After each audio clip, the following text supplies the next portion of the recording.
Hey guys, welcome back to my channel. So today I want to do something a little bit different than critical care and pulmonology. And this is a new hobby I've started where I'm trying to write one essentially essay or mini essay a day.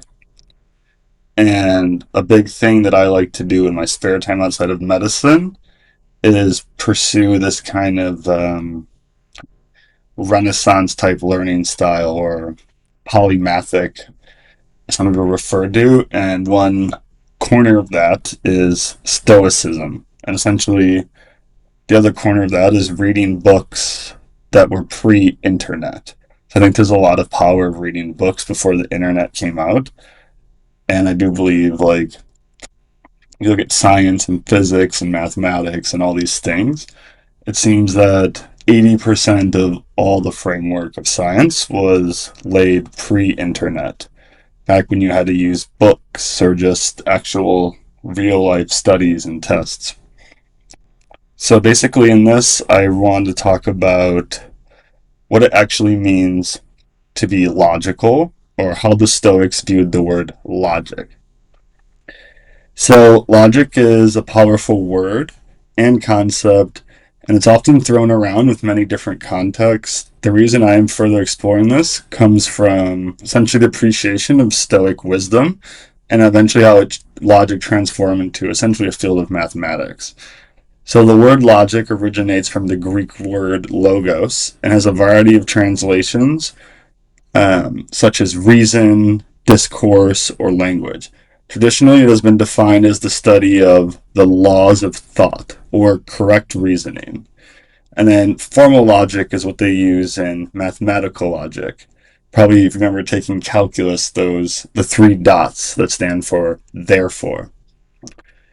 And the way that I'm referring to logic, it's usually applied and used in terms of inferences or in arguments where where the reasoning is the activity of drawing inferences themselves.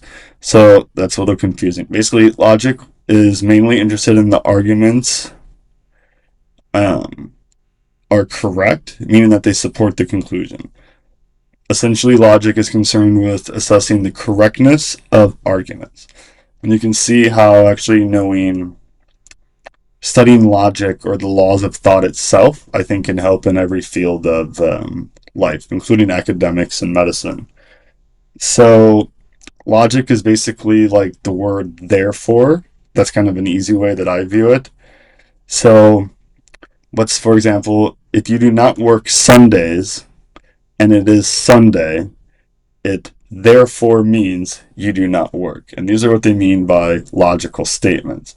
So back in early like Stoic or those type of days when they would, you know, meet in their like mini chalices and coliseums and like argue arguments, there had to essentially be a way to deduce if something is true.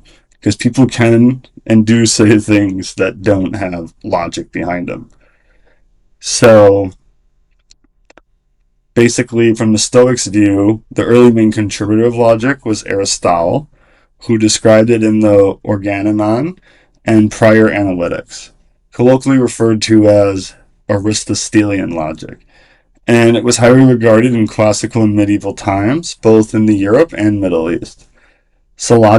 Syllogistic logic was created by Aristotle as well, and this predominated in the West until around the mid 19th century, and more so moved over to mathematics and modern symbolic logic. Logic and right logos, as you would say, played a crucial role in the theory of virtue, which is another mini essay I want to write. So take this as you will.